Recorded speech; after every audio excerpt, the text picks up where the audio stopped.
Isang araw, may isang siyentipiko na nagngangalang Dr. Shido na 4 na taon na ang nakalilipas ay nakaimbento ng isang painkiller pill at tinawag itong Habna, at maaari nitong maibsan ang anumang sakit, at dahil ito ay mura at napaka-epektibo, mabilis niyang nakuha ang merkado sa halos buong mundo, at 3 taon na ang nakalilipas, biglang nawala si Dr. Shido.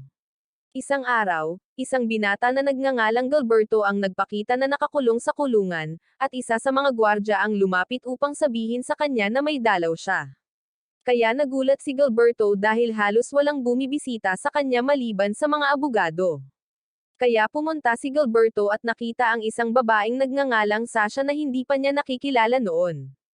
Kaya sinabi niya sa kanya, "Mga abogado or assassin lamang ang lumalapit sa akin, sino ka?" Sumagot si Sasha, "Pumunta ako rito na humihingi ng kahilingan mula sa iyo at depende sa iyong sagot, baka mailabas kita sa bilangguan." Kaya kinutya niya ang kanyang mga salita dahil imposible iyon. At sinabi sa kanya, "Paano mo ako mailalabas? Halos masentensyahan ako ng habang buhay na pagkakakulong." Kaya sumagot si Sasha, "Alam ko ang lahat tungkol sa iyo at sa iyong sentensya at lahat ng detalye ng iyong buhay at tiyak na kilala mo ang Habna." Tinanong niya ito kung narinig ba nito ang tungkol sa krimeng nangyari noon, ngunit hindi alam ni Gilberto ang sinasabi nito. Kaya sinabi niya rito na lumabas si Dr. Shido sa isang video matapos ang matagal nitong pagkawala, at ipinakita niya rito ang video. Ang nakakagulat ay sinabi ni Dr. Shido na lahat ay masasawi dahil sa Habna pill, at sa katunayan ay hindi niya inimbento ang Habna para maging tunay na painkiller, kundi inimbento niya ito para mag-mutate pagkatapos ng 3 taon sa katawan at maging sanhi ng kasawian, at imposibleng umalis sa katawan ng isang tao kahit ano paman. Inaasahan niyang ang unang biktima ay matatapos pagkatapos ng 30 araw, at ang video ay ipinalabas sa lungsod, at lahat ay nagulat at natakot dahil regular nila itong iniinom. Kasabay nito sa paaralan, isang estudyanteng nagngangalang Leon ang humingi ng permiso sa guro na umalis dahil nakikita na niya ngayon na walang saysay ang paaralan dahil lahat ng tao ay masasawi. Nagpatuloy si Dr. Shido at sinabing, "Ngunit mayroon akong lunas na magliligtas sa iyo, at mayroon kang 30 araw na palugit, at sino mang makahanap sa akin ay makakapagligtas sa buong sangkatauhan mula sa kamatayan." At doon natapos ang video. Kaya, sinabi ni Sasha kay Gilberto na si Shido ay palaging naghahangad na iligtas ang sangkatauhan at nais niyang maging bayani. Kaya, tugon niya, at ngayon ay bumalik siya sa anyo ng isang demonyo. Kaya, sinabi ni Sasha sa kanya, "Ang kahilingan ko mula sa iyo ay hanapin siya at iligtas ang sangkatauhan." Natapos ang oras ng pagbisita, kaya tumayo si Gilberto at sinabi sa kanya, "Dahil alam mo ang lahat tungkol sa akin, tiyak na alam mo na mayroon akong napakasamang ugali, na siyang pagtakas mula sa bilangguan." At biglang inatake ni Gilberto ang gwardya at ninakaw ang kanyang baril at itinutok ang baril kay Sasha upang takutin ang mga gwardya na tanggalin siya sa pagkakagapos. Nag-play along siya at sa katunayan, tinanggal nila siya sa pagkakagapos. At dahil sa kanyang liksi at mataas na fitness, tumakbo siya ng mabilis at lumampas mula sa bawat gwardya ng bilangguan ng paisa-isa. At biglang, hinawakan ng isang gwardya ang kanyang binti, ngunit mahusay na gumalaw si Gilberto mula sa kanya at patuloy na tumatakas. Pagkatapos ay nakasalubong niya ang isa pang gwardya at sinakal siya, ngunit nagawa siyang hampasin ni Gilberto at makawala mula sa kanyang kamay. Pinanood ng mga bilanggo ang kanyang ginagawa at hiniling sa kanya na iligtas sila kasama niya. Gayunpaman, hindi niya sila pinansin at nagpatuloy sa kanyang karaniwang ginagawa. Isa pang gwardya ang tumayo sa harap niya. Kaya, tumalon si Gilberto, hinawakan ang ulo niya, at inihampas siya sa lupa at inakyat ang mga haligi hanggang sa makarating siya sa kisame at binuksan ang vent gamit ang kanyang baril at nagawang makalabas ng bilangguan. Kaya tinawag ni Sasha ang driver na kasama niya para mabilis na pumunta dahil nakatakas si Gilberto, at kasabay nito ay hiniling sa isang babae na nagngangalang Elina na bantayan ang kanyang mga galaw at ang sistema ng pagmamatsyag ng pulisya. Sinabi ng driver kay Sasha na baka nahuli na siya ng pulisya ngayon. Kaya sumagot siya na hindi iyon mangyayari dahil isa siyang napakahusay na tao, at sumagot si Elina na kahit ang pulisya ay hindi pa siya nahahanap. Sa kabilang banda, umalis na si Leon sa paaralan at naglalakad na, at isang babae na nagngangalang Christina ang nagpakita, at sinabi sa kanya na mukhang masaya siya na ang lahat ng sangkatauhan ay nahulog sa isang krisis. Kaya sumagot siya na hindi iyon. Ngayon niya lang napagtanto na walang saysay ang pumasok sa paaralan. Kaya, pinalo niya siya sa ulo dahil sa kanyang paraan ng pag-iisip. Ipinapakita ng balita na ang mga tao ay nagpoprotesta sa nangyari at gumagawa ng malaking kaguluhan sa lungsod at sinisira ang mga armas at mga kumpanya ng gamot. Nagpakita ang Pangulo ng Estados Unidos na nagsasabing sinusubukan nilang gumawa ng panlunas sa gamot para medyo mapakalma ang mga mamamayan. Ngunit sinasabi ng mga anchor at mamamahayag na imposibleng matapos ang lunas sa loob ng 30 araw. Kasabay nito, nakilala ni Gilberto ang isang opisyal sa kalye na pumihil sa kanya, nagulat sa kanyang damit bilangguan. Kaya tinanong niya ito, bakit ka naglalakad suot ang damit na iyan sa kalye? At pinaghihinalaan niyang nakatakas ito mula sa bilangguan. Kaya sumagot si Gilberto at sinabi sa kanya, hindi uso lang yan. Kaya nagbiro ang opisyal sa kanya, at sabay silang nagtawanan. Pagkatapos ay hinayaan niya ito at umalis. Biglang nakatanggap ng balita ang opisyal na may nakatakas na bilanggo, kaya napagpasyahan niyang iyon ang taong kasama niya at nagalit ng husto. Ngunit pumasok si Gilberto sa isang tindahan ng damit para bumili ng mga bagong damit at pagkatapos ay tumakas sakay ng tren at tumungo sa ibang lungsod. Sa kabilang banda, kasama ni Sasha ang pinuno ng organisasyon, at sinabi niya sa kanya, hindi namin mahanap ang lunas para sa Habna, at wala kaming ibang magagawa kundi hanapin si Dr. Shido at tanungin siya kung ano ang nangyari sa aming huling miyembro na nagngangalang Gilberto. Sumagot siya, nakatakas siya sa amin, at hinahabol pa rin namin siya.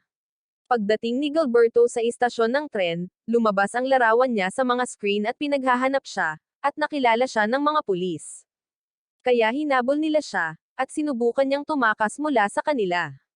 At kasabay nito, natagpuan siya ni Elina at ipinaalam sa organisasyon na nagpakita na siya at itinuro ang kanyang lokasyon. Kaya ang iba pang miyembro ng kanyang pangkat ay nagsimulang kumilos upang hulihin si Gilberto. At ang pangkat ay binubuo ng 4 na tao, si Leon na estudyante, si Elina na hacker, si Christina, at si Douglas na driver. Kasabay nito, sinusubukan pa ring tumakas ni Gilberto mula sa mga pulis. At biglang pinaputukan siya ni Christina gamit ang kanyang baril. Kaya sinubukan din niyang tumakas mula sa kanya at umakyat sa isang napakataas na gusali, ngunit natagpuan niya si Douglas sa likuran niya, pinagbabantaan siya gamit ang baril. Kaya't pinukaw siya ni Gilberto at sinabi sa kanya, duwag ka dahil tatapusin mo ako mula sa likuran. Kaya't sumagot si Douglas, hindi ako maaapektuhan ng mga salita mo dahil alam kong ginagawa mo iyon para pukawin ako at lalabanan kita ng mano-mano. Biglang tumalon si Gilberto mula sa mataas na gusali nang matuklasan niyang nakalantad ang sarili at hinawakan ang drone na pinalipad ni Leon. Pagkatapos ay sinalubong siya ni Christina pagkatapos niyang magpalit ng damit, kaya hindi niya namalayan na siya pala ang nagpaputok sa kanya kanina. At sinabi niya sa kanya, hanga ako sa iyo at sa mga galaw mo. Kinausap siya nito at hiniling na magpakuha ng litrato kasama niya. At bigla siyang kinuryent, kaya nawalan siya ng malay. Nagising siya isang araw at nakita niya sa paligid niya ang team ni Sasha. Kinausap siya ni Sasha mula sa isang screen, kaya tinanong niya ito, sino ka nga ba at ano ang kailangan mo sa akin? Sumagot siya, kami ang organisasyon ng Lazarus at tinatanggap ka namin sa team at mayroon kaming 29 na araw na natitira para hanapin si Dr. Shido. Bumalik tayo sa nakaraan 3 taon na ang nakalilipas noong labis na kumalat ang Habna, at dati-rati inilalagay ito sa juice at iniinom bilang pamalit sa gamot dahil mas mura at mas masarap ito. Bumalik tayo sa kasalukuyan, at nakakita ni Gilberto ang pulse areas sa kanyang kamay at sinubukang tanggalin ito. Kaya sinabi sa kanya ni Sasha, hindi mo magagawa dahil inilalagay namin ito sa iyong kamay para makausap mo kami at malaman namin kung buhay ka pa or hindi, at masusubaybayan ang iyong lokasyon kung iniisip mong tumakas. Tiningnan ni Gilberto ang iba pang miyembro ng team at nakita ang parehong pulse areas sa lahat ng kanilang mga kamay. At sinabi sa kanila ni Sasha, ang tanging hiling ko lang sa inyo ay hanapin si Dr. Shido bago ang iba. Kung gusto ninyong mabuhay ng malaya habang buhay, kung hindi ay ibabalik ko kayo sa bilangguan. Na si Gilberto at sa kanyang liksi ay inagaw ang armas mula kay Christina at pinagbantaan sila na tatapusin niya ito kung hindi nila tatanggalin ang pulse areas sa kanyang kamay. Bigla siyang kinuryent ng pulse areas, at sinabi sa kanya ni Sasha, kukuryentehin ka ng pulse errors kung susubukan mong tanggalin ito or gumawa ng kahit ano. At kahit tapusin mo ako, may iba pang magpapatuloy sa misyong ito. Sumuko si Gilberto sa realidad at pumayag na samahan sila sa paghahanap kay Dr. Shido. Kasabay nito, nagtipon-tipon sina Gilberto at ang iba pang miyembro ng team, iniisip kung paano nila hahanapin si Dr. Shido. Kaya sinabi ni Gilberto sa kanila, sa tingin ko kapag nahanap natin siya, ay exploit natin siya at pipilitin siyang gumawa ng bakuna at ibenta ito sa mas mataas na presyo sa ibang lugar at makakalap ng maraming pera.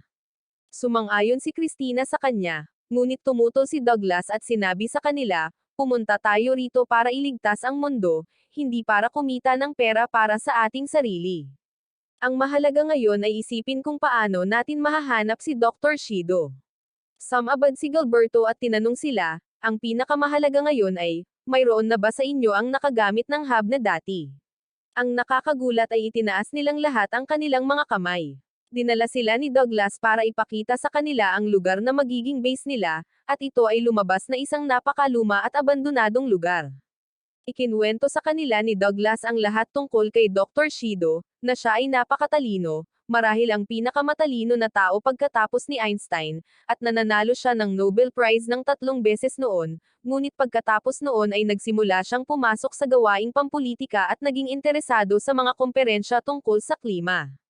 At sa kanyang talumpati sa United Nations, sa harap ng mga miyembro mula sa buong mundo, sinabi ni Dr. Shido, inaasahan ko sa loob ng 3 taon na ang klima ay magiging mahirap at lahat ng yelo sa Arctic ay matutunaw at ito ay magiging simula pa lamang at ang buong planeta ay masisira. Nagalit ang mga miyembro sa kanyang mga salita at tumayo at umalis. At mula noon, nawala si Dr. Shido. Nagulat ang pangkat kung paano siya nawala sa buong panahong iyon nang hindi nagpapakita, at umupo sa isang bahay sa loob ng 3 taon nang hindi umaalis at walang iniwang bakas. Habang nag-uusap sila, sinabi ni Elina, muntik ko na siyang matagpuan. Kaya mabilis silang lumipat sa lugar na sinabi sa kanila ni Elina. At habang nasa daan, sinabi sa kanila ni Elina, nalaman ko na bumili si Dr. Shido ng isang silungan sa ilalim ng lupa 8 taon na ang nakalilipas mula sa isang kumpanya ng silungan ng nuclear bomb, at natagpuan ko ang kanyang mga record. Sa kasong ito, maaari siyang manatili doon ng maraming taon nang hindi umaalis. Sa kasamaang palad, hindi namin makontak ang kumpanyang ito sa pamamagitan ng telepono or email. At sinabihan niya sina Gilberto at Christina na galugarin ang silungan. Habang nasa daan, tinanong ni Christina si Gilberto, ano ang ginawa mo para mapunta sa bilangguan at gaano katagal ang iyong sentensya? Sumagot si Gilberto, 800 taon. Kaya't gulat na hinihinto ni Christina ang sasakyan at inakala niyang isa siyang mapanganib na kriminal at inihagis siya palabas ng sasakyan, at inakala niyang nakapaslang siya ng maraming tao kaya naman sinentensyahan ito ng ganoong bilang. Ngunit ipinaliwanag niya sa kanya at sinabing ang orihinal kong sentensya ay 3 taon, ngunit damobel ang oras sa tuwing sinusubukan kong tumakas mula sa bilangguan. At hindi ko alam iyon hanggang sa matagpuan ko ang aking sarili na sinentensyahan ng 800 taon. Kasabay nito, sa kabilang sasakyan, nag-uusap sina Douglas at Leon at tinanong siya ni Leon tungkol sa kanyang nakaraan. Kaya sinabi sa kanya ni Douglas, nakapasok ako sa bilangguan dahil sa isang simpleng aksidente, wala nang iba pa. At tinanong niya si Leon, at bakit ka nakapasok sa bilangguan? Sumagot siya, nagnakaw ako ng ilang bagay. Kaya sinabi sa kanya ni Douglas, kung gayon, mas malala ang sitwasyon ni Elina dahil isa siyang hacker at nagdulot ng maraming krimen. Dumating sina Gilberto at Christina sa lugar ng silungan, at kasabay nito ay dumating sina Douglas at Leon sa shelter na kumpanya. Pumasok sina Christina at Gilberto sa silungan at automatikong bumukas ang mga ilaw, at nadatnan nila ang lugar na halos abandonado at walang laman. Kasabay nito, pumasok sina Douglas at Leon sa punong tanggapan ng kumpanya, at napansin ni Douglas na ang mga kagamitan doon ay gumagana kamakailan lamang at karamihan ay sira, at pumasok si Leon sa kumpanya at biglang sumulpat ang isang kakaibang lalaki at tinutukan siya ng baril. Kaya itinutok din ni Douglas ang kanyang baril sa kanya, ngunit pinagbantaan niya si Douglas na sasabihin sa kanya kung nasaan ang may-ari ng kumpanya or tatapusin niya si Leon. Sinabi sa kanya ni Douglas, hindi ko alam at hinahanap din namin siya. Biglang pumasok ang ikatlong lalaki at tinutukan din sila ng baril at pinagbantaan sila na sinasabing nasaan si Kobayashi, ang may-ari ng kumpanya dahil marami siyang utang sa akin. Nagulat si Douglas at sinabi sa kanya, Kobayashi, sino ba siya, di ba naghahanap din siya kay Dr. Shido? Bumalik tayo kina Gilberto at Christina habang naglalakad sila sa silungan at nakakita ng isang walang malay na lalaki sa isang upuan at inakala nilang siya si Dr. Shido, ngunit nakakita sila ng isa pang lalaki. Kaya hula nila ay baka nagpa-plastic surgery siya at binago ang mukha. Bigla silang inatake ng isang gang na Ruso at pinaputukan mula sa lahat ng direksyon. Kaya inatake sila ni Gilberto at dahil sa kanyang liksi at husay sa pagtakas ay madali silang napaslang ng sunod-sunod, at sinubukan ni Christina na makahabol sa kanya, at papunta na ang mga pulis sa lugar. Mabilis na bumalik sina Gilberto at Christina sa lalaking nakaupo sa upuan, ngunit dumating ang mga pulis sa lugar. Nagising ang lalaki, at nang makita niya sila sa paligid niya, umiyak siya, sinasabing, ayokong tumakas at babayaran ko ang lahat ng utang ko, huwag niyo lang akong tapusin. Sinaktan siya ni Gilberto at kumuha ng sample ng dugo para suriin kung siya si Dr. Shido or hindi. At sa huli, hindi siya si Shido. Nalaman natin na siya si Kobayashi. Kasabay nito, hinahanap ni Elina si Shido sa pamamagitan ng pag-hack ng mga surveillance system at natuklasan na 100,000 katao ang nagpakita na may parehong mukha ni Shido at sinabing, malinaw na may nag-hack sa mga surveillance system at ginawa ito ng may mataas na katumpakan at kasanayan. Kaya, tinanong ni Gilberto si Elina, maaari kayang si Shido ang may gawa nito? Sinabi niya sa kanya, hindi, dahil 3 hacker lang sa mundo ang makakagawa niyan. Sina Dr. 29 Bobcorn, at Screamer, at isa ako sa kanila. Hiniling ni Sasha kay Elina na hanapin ang 2 pang hacker at hiniling kina Christina at Leon na pumunta sa bahay ni Dr. Shido para maghanap ng anumang maaaring maghatid sa kanila sa kanyang lokasyon. At habang nasa daan, sinabi ni Douglas kay Gilberto na may isang doktor na nagngangalang Claudio na dating kalahok sa mga proyektong pananaliksik kasama si Shido.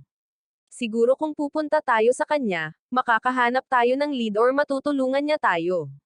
Sa kabilang panig, pumunta sina Christina at Leon sa bahay ni Dr. Shido na nagbalat kayo bilang mga manggagawa sa kumpanya ng paglilinis, at pinigilan sila ng pulisya na makapasok.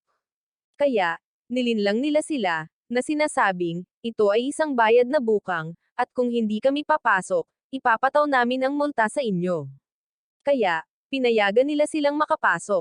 Kasabay nito, sina Douglas at Gilberto ay nasa ospital kung saan dating nagtatrabaho si Claudio. At tinanong ni Gilberto, Douglas, nahanap mo ba siya?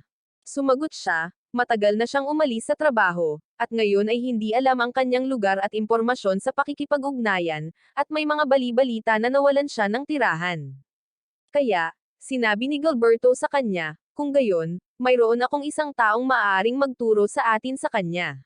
At pumunta sila sa lugar ng mga walang tirahan, at sinabi ni Gilberto, may kilala akong isang lalaking nasa bilangguan na nagngangalang Jill na nagsabi sa akin na siya ang may pananagutan sa mga walang tirahan sa lugar na ito.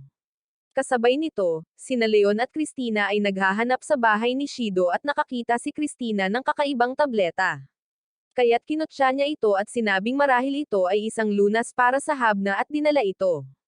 Sa kabilang banda, sina Gilberto at Douglas ay naghahanap ng lalaking maghahatid sa kanila kay Dr. Claudio. At tinanong nila ang ilang mga walang tirahan hanggang sasabihin ng isa kay Gilberto na nasa likuran mo lang siya. Kaya lumingon siya at nakita ang kanyang kaibigang si Jill ngunit medyo naiiba ang hitsura. Umupo sila kasama niya, at ikinwento ni Douglas sa kanya ang tungkol kay Dr. Claudio. Ngunit tumanggi si Jill na magsalita tungkol sa ibang tao or magpakita sa kanila. Kaya sinabi ni Douglas sa kanya na narinig kong nakita siya sa lugar na ito, at sinabi sa kanya na siya ang tumulong sa kanya sa universidad pagkatapos ng isang malaking problema na nangyari sa kanya, at sinabi sa kanya ngunit hindi ko siya napasalamatan noon at gusto ko siyang makatagpo kaya iyon ang dahilan. Kaya nakisimpat siya si Jill sa kanya at ipinakita sa kanya ang kanyang lokasyon. Pumunta si Douglas kay Claudio at nakita siyang naglalaro ng chess kasama ang ibang mga walang tirahan, at nang makita siya ni Claudio ay labis siyang nagulat na nasa lugar na iyon siya, at umupo si Douglas kasama niya at tinanong siya kung may alam ba siya tungkol kay Dr. Shido.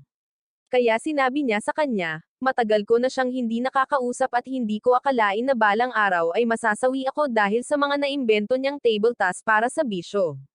Kaya sinabi ni Douglas sa kanya na anumang impormasyon ay makakatulong sa amin na maabot siya. Kaya sumagot si Claudio, ang alam ko tungkol sa kanya ay kapag ibinubuhos niya ang kanyang sarili sa kanyang pananaliksik, nagiging napakalupit niya at nagtatrabaho araw at gabi nang walang pagod. Kaya lahat ng nakapaligid sa kanya ay naiinis sa kanya. At hindi ko siya nahabol noon or nagawa ang ginagawa niya. Kaya nakaramdam ako ng inggit at nagpa siya na huwag magpapatalo sa kanya at makamit ang mas maraming tagumpay kaysa sa kanya. At iyon ang dahilan kung bakit ako pinatalsik sa universidad at naabot ang masamang kalagayan na nakikita mo ngayon.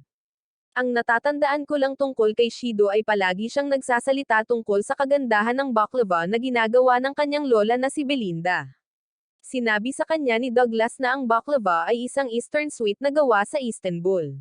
Kaya tiyak na nakatira doon ang kanyang lola. Tumayo si Douglas at nagpasalamat kay Claudio sa kanyang tulong at kinuha si Gilberto at umalis, at bumalik sila sa kanilang base at sinubukang hanapin ang eksaktong lugar ng lola ni Dr. Shido or anumang datos tungkol sa kanya. Sinubukang hulaan ni Elina ang lugar kung nasaan siya at natuklasan na mayroong isang lugar na walang mga surveillance camera, at iyon ang pinakamagandang lugar para magtago ang isang tao. Kaya naisip nila ng sabay-sabay na baka isa itong bitag. Ngunit wala silang ibang solusyon kundi ang kumilos at pumunta para tingnan mismo. Dumating sina Gilberto at Leon sa Istanbul, at nagsuot si Leon ng damit ng mga tao sa lungsod para hindi siya makaagaw ng atensyon. Ngunit kabaligtaran ang nangyari, at biglang may mga taong humabol sa kanila dahil sa kanilang kilos at kakaibang hitsura.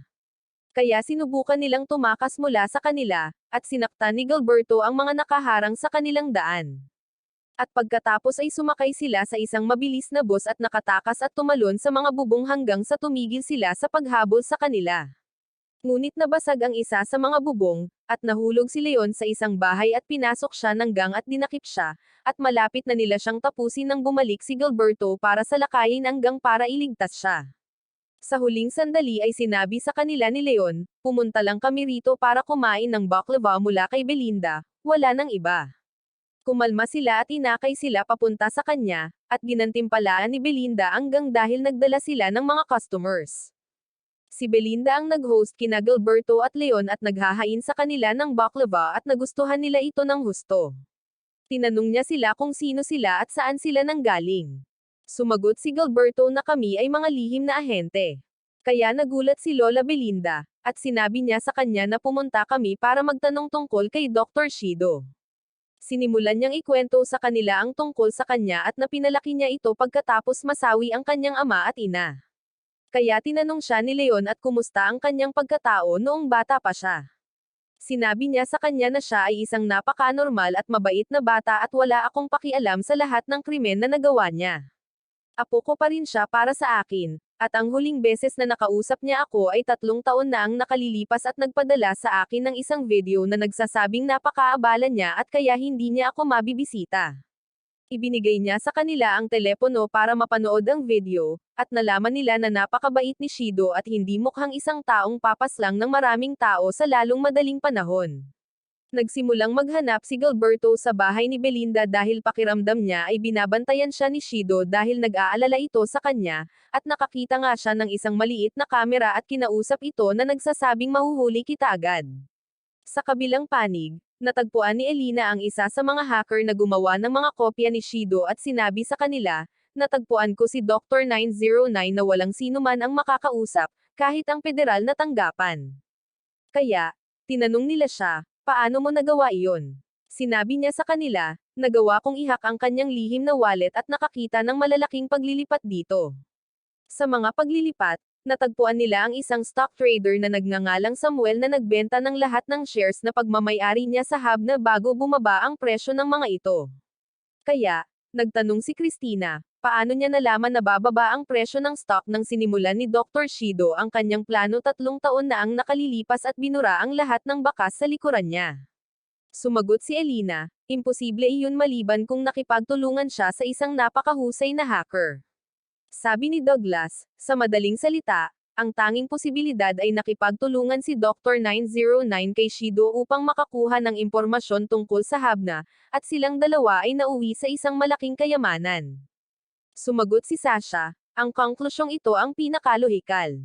At sinabi sa kanila ni Elina, patuloy kong susubaybayan ang wallet, at kayong apat ay hahanapin si Samuel dahil tiyak na nakikipag-ugnayan pa rin siya kay Dr. 909. Natuklasan nila na si Samuel ay naghahanda ng party tuwing Sabado at Linggo sa kanyang club at iniimbitahan ang mga pinakamalalaking personalidad sa lugar. Kaya pumunta ang team sa party na iyon, at nagbalat kayo si Leon bilang isang babae para hindi sila matuklasan. Pagkatapos, pumasok sila sa club at nalaman na ang DJ ay isang sikat na lalaki na nagngangalang Visionary. At kasabay nito, natuklasan ni Elina ang higit sa isang lugar kung saan nagdeposito sa lihim na wallet ni Dr. 909. Matapos makapasok ang team sa club, nagsimula silang kumalat at tingnan kung paano nila maaabot si Samuel. Umakyat sana si Gilberto sa taas, ngunit pinigilan siya ng gwardya at sinabi sa kanya na ang lugar na ito ay para lamang sa mga VIP. Nakita ni Gilberto na may mga taong pumapasok na may tato na nakaguhit sa kanilang mga kamay. At inaalis ni Elina ang lahat ng mga surveillance camera mula sa lahat ng mga lugar kung saan nagdeposito sa lihim na wallet para makilala niya ang taong nagdeposito. Ngunit sa bawat lugar, ang nagdeposito ay nakabalat kayo.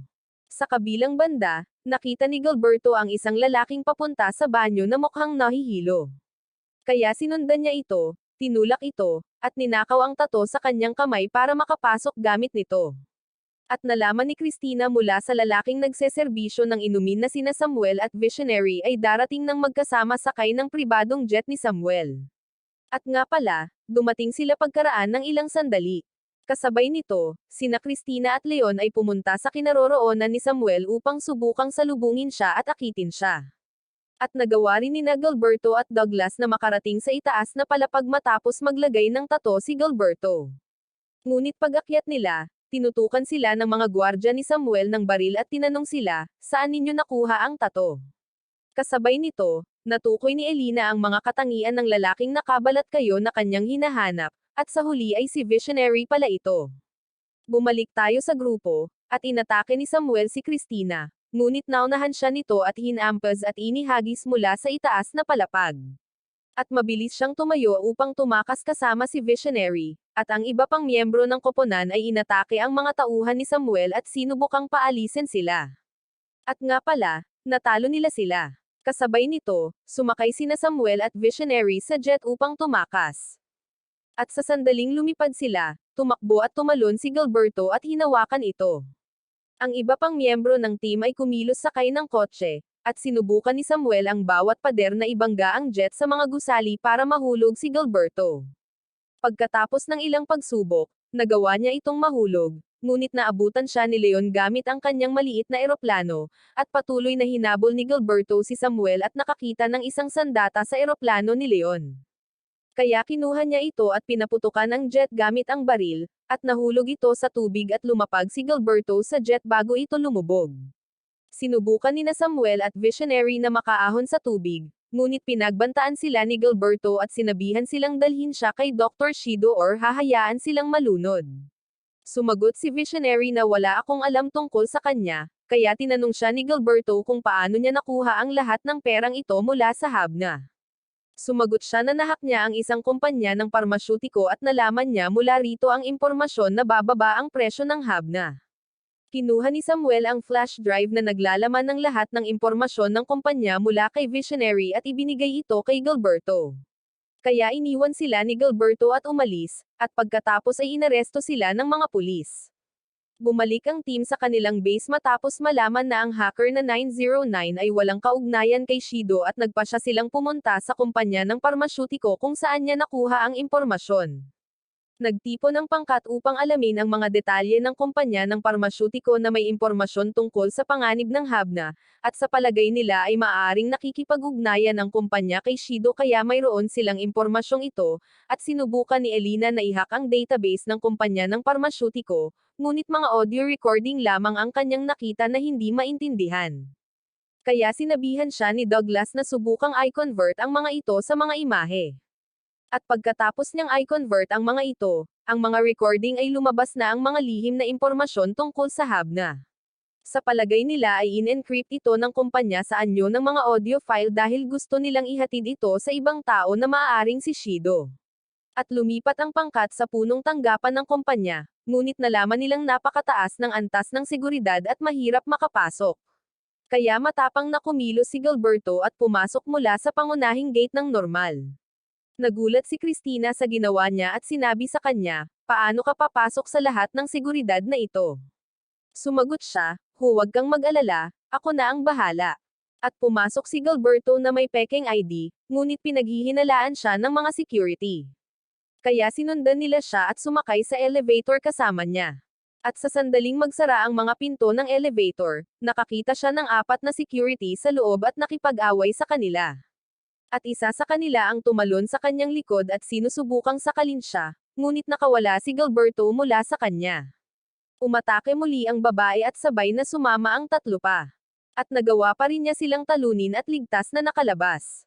Pinasok ni Gilberto ang may-ari ng kumpanya at pinagbantaan siya at hiniling na i-disable ang security system. Kaya ginawa ng may-ari ng kumpanya ang sinabi niya, at umupo si Gilberto sa harap niya at ipinakita sa kanya ang sikretong impormasyong sinasaliksik niya sa kanyang kumpanya.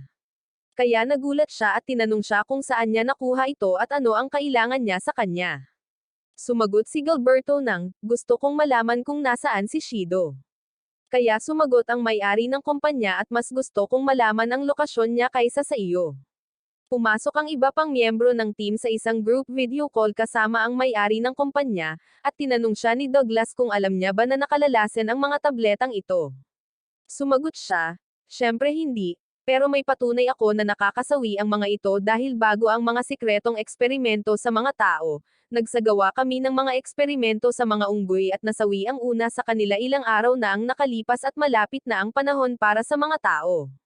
Tinanong siya ni Gilberto, "At ang iyong kumpanya ay walang lunas para sa gamot na ito?" Sumagot siya, "Ipinupuhunan namin ang lahat ng aming mga mapagkukunan sa bagay na ito, ngunit maging ang pangkat ng pananaliksik ay labis na pinanghihinaan ng loob." Iminungkahi ni Gilberto at ng iba pang miyembro ng team sa may-ari ng kumpanya na ipahayag niya na nakahanap na siya ng lunas para sa Habna at gagawa ng isang malaking pekeng komperensya para ibunyag ito. At sa ganitong paraan, maaaring maakit nila si Shido, at sinabi nila sa kanya na i-secure nila ng maayos ang lugar ng komperensya para kung dumating si Shido ay mahuli nila siya, at kasabay nito ay sinisiguro ni Elina ang site ng kumpanya para kung ang isa sa mga hacker ay pumasok at subukang i-hack ito ay wala siyang makitang lihim na impormasyon. Nagsimula ang komperensya, at nagsalita ang mga may-ari ng kumpanya tungkol sa kung paano sila nakahanap ng panlunas para sa Habna. At ipinaliwanag sa kanila ng isa sa research team kung paano nila nagawang maabot iyon. At sa sandaling sila ay nagsasalita, naputol ang kuryente sa komperensya dahil sa isang hakang attack. Natuklasan ni Elina na ang hack ay nagmumula sa loob ng gusali ng kumpanya, hindi mula sa labas.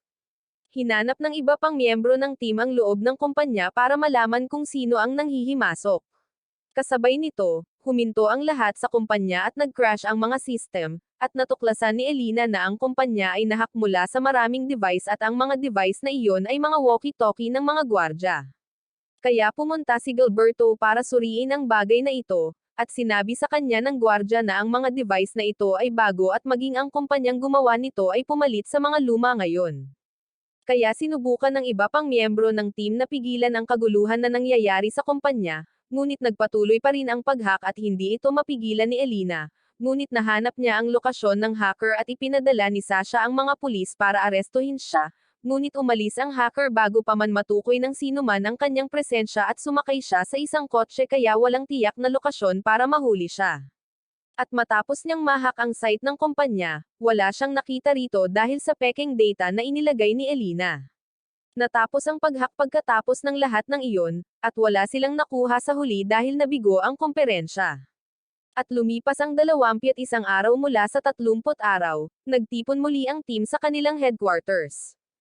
At dala ni Douglas ang isang magazine na nagpapakita ng mga nailathalang larawan ni Shido noong bata pa siya kasama ang mga senior researcher. Nakasulat na marami siyang nagawa mula noong siya ay bata pa at kabilang sa mga ito ay isang mananaliksik na nagmula sa isang lungsod na hiwalay sa labas ng mundo, na pinamumunuan ng artificial intelligence dahil para sa kanila ay mas malakas at mas matalino ito kaysa sa kanila at sinusunod nila ang mga utos nito. At isang araw, binisita ni Shido ang lungsod na iyon at nagustuhan ito at ang mga tao rito ay namuhay ng may sariling paniniwala na ito ang perpektong lugar.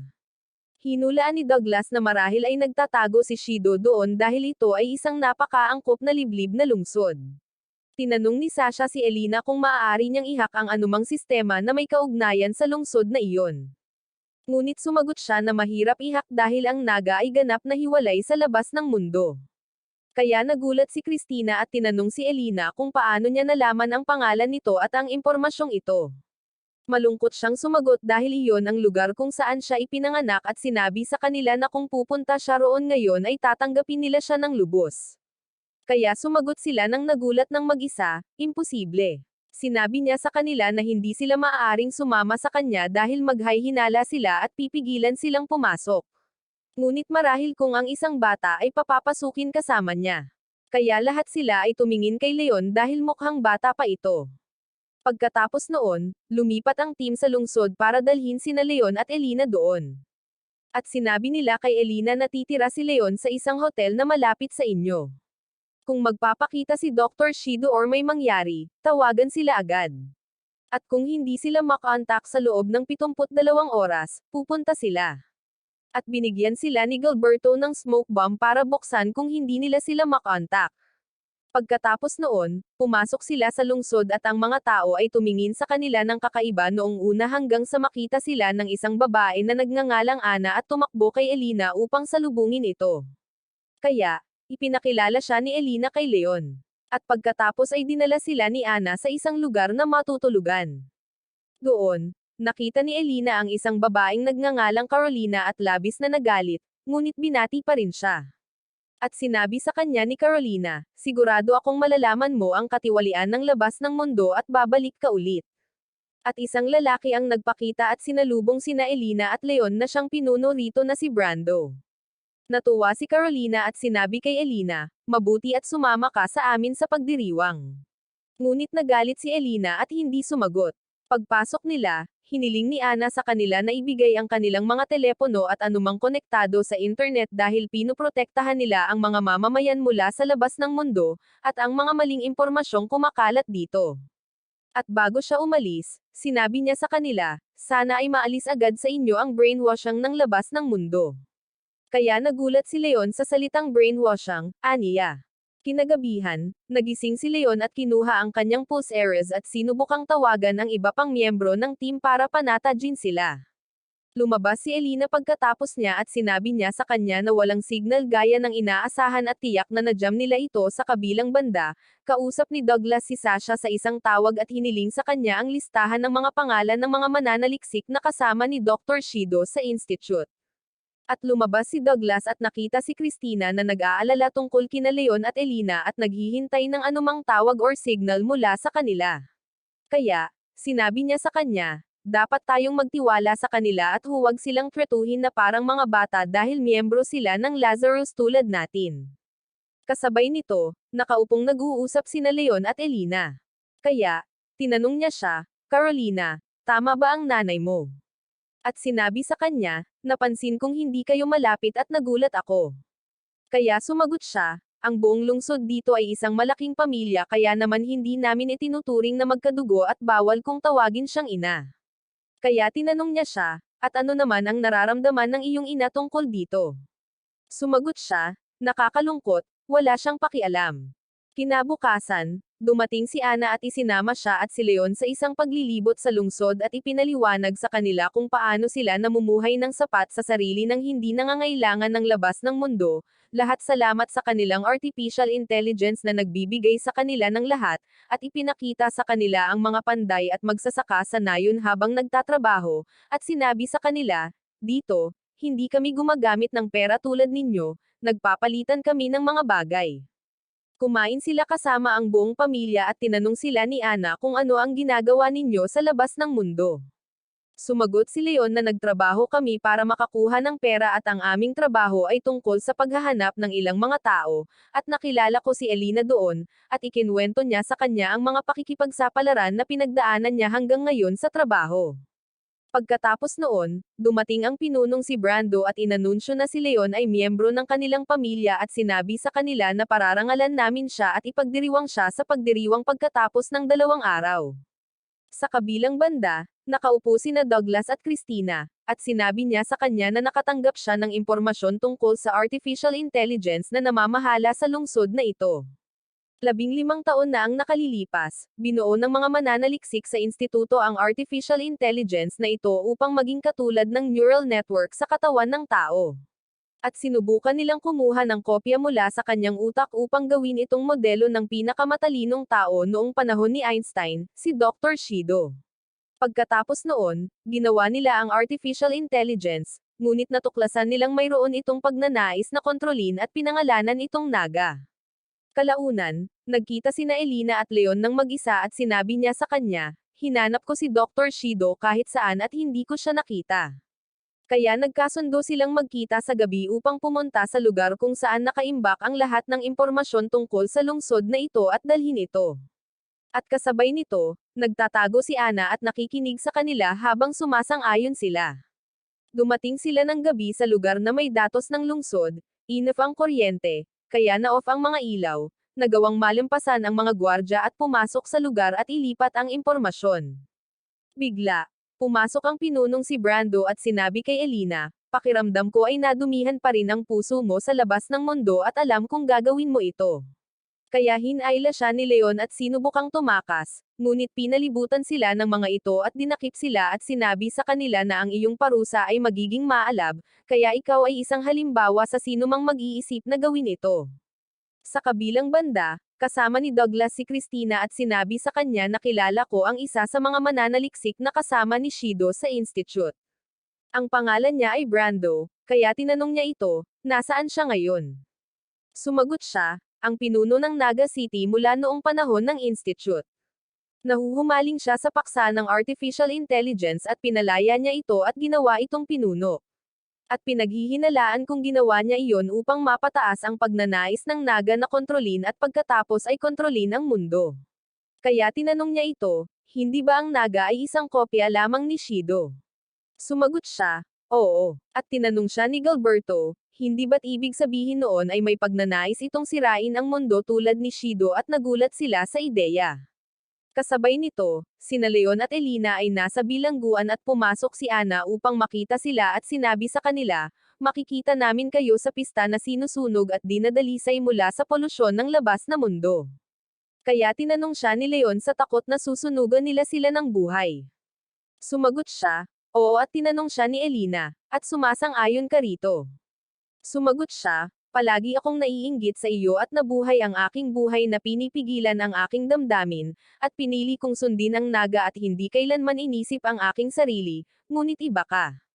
Bigla siyang nagbuhos ng tubig sa kanyang mukha ng galit at sinabi sa kanya na ikaw lamang ang nakatakas sa pang-aapi na ito at naging malaya noong gusto ko rin iyon. Kaya nalungkot si Elina para sa kanya at sinabi sa kanya na umalis sila rito ng magkasama. Sumagot siya na imposible dahil wala akong alam kundi ang lugar na ito at hindi ako makaangkop sa labas na mundo. Kaya sinabi sa kanya ni Elina at iyon din ang naramdaman ko noong una pa noong naisip kong tumakas mula rito, at nakita kong kakaiba ang mga tao rito dahil itinatanggi nila ang mundo sa labas ng ganito. Kaya nagpa siya akong maging matapang at umalis dito at humakbang. Galit na sumagot si Ana, "Tumahimik ka, Malika." At bago siya umalis, pinigilan siya ni Leon at sinabing may smoke bomb sa bag ko. Kung mayroon kang sapat na lakas ng loob na humakbang, gamitin mo ito, at iniwan niya sila.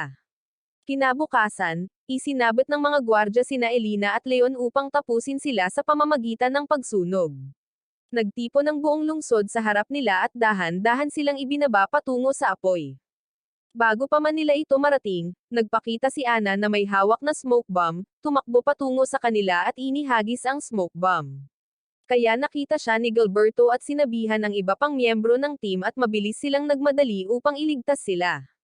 Bago pa man sila dumating, pumasok si Brando at ang iba pang mga tao sa lungsod sa Naga at isinara ang pinto para walang makapidyo sa kanila. At pinindot ni Brando ang isang buton na nagpasiklab sa buong lugar at sinabi sa mga tao, kailangan nating isakripisyo ang ating mga sarili para sa ating pinuno. Bigla, gumuho ang gusali kay Brando at nasawi siya. Kasabay nito, dumating ang mga pulis at sinugod ang lugar at sinagip ang mga taong buhay pa. Nilapitan ni Leon si Ana at pinasalamatan siya sa pagliligtas sa kanila bago sila masunog. Bumalik ang team sa headquarters na may dalang device na naglalaman ng impormasyon ng lungsod, at sinubukan nilang kunin ito. Kaya 17 araw na lang ang natitira mula sa 30 araw na deadline. Kinabukasan, nasa headquarters na ang team at hinihintay na matapos i-load ng device ang data. At sa oras na iyon, nag-iiho sila ng kanilang tanghalian. Nagbiro si Leon kay Christina na tinatanong siya tungkol sa kanyang edad, ngunit tumanggi siyang sabihin sa kanya. At habang nag-uusap sila, dumating si Gilberto na may dalang fire gun at sinilaban ang lahat ng pagkain at sinunog ito. At pagkatapos masira ang pagkain, nanood sila ng mga pinakabagong balita. Pinapanood ni Leon ang video ni Shido kung saan sinabi niya na sa loob ng 3 taon, matutunaw ang lahat ng yelo sa Arctic. At eksaktong 3 taon na ang lumipas mula noong video na iyon, at talagang natunaw ito. Kaya sinabi ni Douglas, hanggat totoo ang kanyang mga salita, nangangahulugan ito na 15 araw na lang ang natitira hanggang sa masawi ang unang biktima. At nagulat sila kung paano nahulaan ni Shido ang mga bagay na ito. Pumasok si Sasha habang nag-uusap sila at tinipon sila at sinabi sa kanila, tila, magsisimula tayo sa wala dahil hanggang ngayon ay wala pa tayong natututunan. At sumang-ayon si Douglas sa kanyang mga salita. Dinala ni Douglas ang video ng mga pag-amin ni Shido at pinanood nila itong muli. At kasabay nito, natapos ang paglolod ng device na may data ng lungsod at nakakita sila ng mensahe na lumabas na isang code at sinubukan nilang i-crack ang bawat isa sa iba't ibang paraan. Ngunit sa huli, sinira ito ni Douglas gamit ang isang sistemang militar at ang code ay mga lokasyon ng 4 na lumubog na isla sa iba't ibang lugar sa mundo. At binili ni Shido ang mga islang iyon bago pa man lumubog ang mga ito. Sa kabilang banda, lumipat ang pinuno ng organisasyong Lazarus upang makipagkita kay Sasha sa isang museo at pinuntahan niya ito at kinausap tungkol sa mga bagay na ikinababahala niya noon. Sinabi niya rito na gusto niyang humingi ng tawad sa kanya para sa ginagawa nila sa kanya dahil alam niyang matalik na kaibigan niya si Shido noon. Sumagot ito sa kanya na siya ang nagdesisyon na makasama siya sa organisasyon. Sa kabilang banda, lumipat ang team at bawat isa sa kanila ay pumunta sa ibang isla habang si Elina ay sumusunod sa kanila mula sa headquarters ng team, at bawat miyembro ng team ay nakarating sa islang pinuntahan niya at ipinaalam nila sa isa't isa na nakarating na sila. Sinimulan nila ang operasyon ng paghahanap sa ilalim ng tubig para sa anumang maaaring humantong sa kanila kay Shido. Si Gilberto ay umahan mula sa tubig at kinausap ang lalaking nagdala sa kanya sakay ng bangka at sinabi sa kanya na sugatan ka sa iyong mukha. At hindi ito naramdaman ng lalaki. Kaya tinanong siya ni Gilberto, nakainom ka na ba ng Habna dati? Sinabi sa kanya ng lalaki, hindi ko kailangan uminom nito. Hindi ako nakaramdam ng anumang sakit mula noong ako ay ipinanganak, kaya hindi ko kinailangan ng painkiller. At sinabi niya sa kanya na si Shido ay dumating at binili ang islang ito mula sa kanila, iniligtas sila mula sa kahirapan at hinayaan silang magsimula ng bagong buhay. Nakuha ni Elina ang datos ng mga islang ito mula noong binisita ito ni Shido 15 taon na ang nakalilipas. At tila binisita niya ang 4 na isla sa parehong panahon at binili ang mga ito. Tinanong siya ni Douglas kung saang lugar pinag-aralan ni Shido ang kanyang pananaliksik. Kaya sinabi ni Elina sa kanya na susubukan niyang makuha sa kanya ang lugar at ang listahan ng mga mananaliksik na nakatrabaho niya, at nagawa niyang makuha ang mga ito at biglang habang naghahanap sa mga ito ay natagpuan niya na kabilang sa mga mananaliksik na nakatrabaho niya ay si Sasha. Sa kabilang banda, natapos ni Christina ang kanyang paglalakbay sa paghahanap at bumabalik sa punong tanggapan ng koponan at biglang nakatagpo niya ang isang babae na pumihil sa kanya. Bumalik ang team sa kanilang headquarters pagkatapos ng search trip at nagulat sila na wala roon si Christina at hindi pa rin bumabalik. Pero kasabay nito, kinompronta nila si Sasha na nalaman nilang bahagi siya ng Habna research team kasama si Dr. Shido. Inamin niya pagkatapos nila siyang kumprontahin at sinabi sa kanila na bahagi talaga siya ng research team. Pero bago pa nila matapos inumin ang painkiller ng Habna, biglang nawala si Shido ng walang dahilan at hindi niya ipinaalam kahit kanino na gagawin niya iyon at ito ang nagpatakot sa kanila at umalis sa research center. Kinabukasan, nagising si Christina at natagpuan ang sarili na nakatali sa isang upuan at dinukot ng isang grupo na kabilang sa Russian intelligence. At kasabay nito, ikinuwento ni Sasha sa team ang tungkol sa mga totoong detalye ng buhay ni Christina, na siya ay miyembro ng Russian intelligence, at ang kanyang tunay na pangalan ay hindi Christina, at binago niya ang kanyang pangalan at hitsura upang makatakas sa kanila matapos siyang magdulot ng aksidente sa tren, at ginamit iyon upang pekain ang balita ng kanyang pagkasawi at pagtakas. Sinabi sa kanila ni Sasha na ang pulse arrows sa kanilang mga kamay ay idinisenyo upang automatikong pigilan ang daloy ng dugo kung sino man sa kanila ang hindi makipag-ugnayan sa kanya sa loob ng 3 araw. At nangangahulugan ito na kung hindi babalik si Christina sa loob ng 3 araw, pipigilan ng pulse arrows ang daloy ng dugo at masasawi siya. Nagpa siya ang team na kikilos sila upang iligtas si Christina ngunit medyo tutol si Sasha sa desisyong ito. Bumalik tayo kay Christina, na nakatali pa rin sa upuan.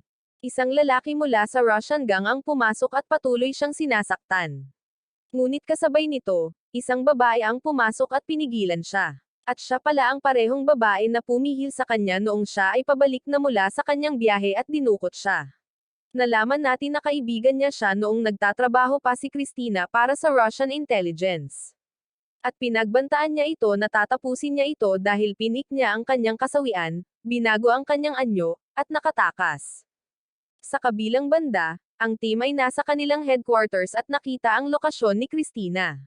Lumabas na siya ay dinukot sa isang oil platform na pagmamayari ng Russian intelligence malapit sa Arctic. Nagpa siya ang team na kailangan nilang kumilos ng mabilis dahil 2 araw na lang ang natitira, at pagkatapos ay pipigilan ng pulse arrows ang daloy ng dugo. Pinigilan sila ni Sasha at sinabihan silang mag-ingat dahil posibleng ipagkanulo sila ni Christina. Sa kabilang banda, iminungkahi ng lalaki sa Russian gang na ibigay nila si Christina sa gobyerno ng Russia. Ngunit tumanggi ang pinuno ng gang, kaya patuloy niyang pinahirapan si Christina. At kasabay nito, lumipat ang team at nakarating sa airport. Ngunit sa kasamaang palad, wala silang nakitang flight dahil lahat ay nakansela dahil sa masamang panahon, at maging ang mga kalsada sa lupa ay sarado. Kasabay nito, tinawagan sila ni Sasha at sinabihan silang manatili sa kanilang kinaroroonan. Nakipag-ugnayan siya sa hukbong Amerikano, at magpapadala sila sa nila ng pribadong eroplano para ihatid sila. Nakipag-ugnayan din siya sa gobyerno ng Norway para payagan silang gumamit ng base para bantayan ang istasyon ng langis ng Russia. Sinabi sa kanila ni Sasha na ang misyong ito ay labas sa opisyal na protocol, at ang anumang pagkakamali ay maaaring magdulot ng malalaking digmaan sa pagitan ng mga bansa. Nakarating ang team sa base ng Norway at nagsimulang mag-isip kung paano nila aatakihin ang gang na ito. Sa kabilang banda, patuloy na pinapahirapan ng lalaki sa gang ng Russia si Christina. At kasabay nito, sinabi ni Elena sa team na para mahak ang headquarters ng gang ng Russia, kailangang may pumasok at i-connect siya sa control room.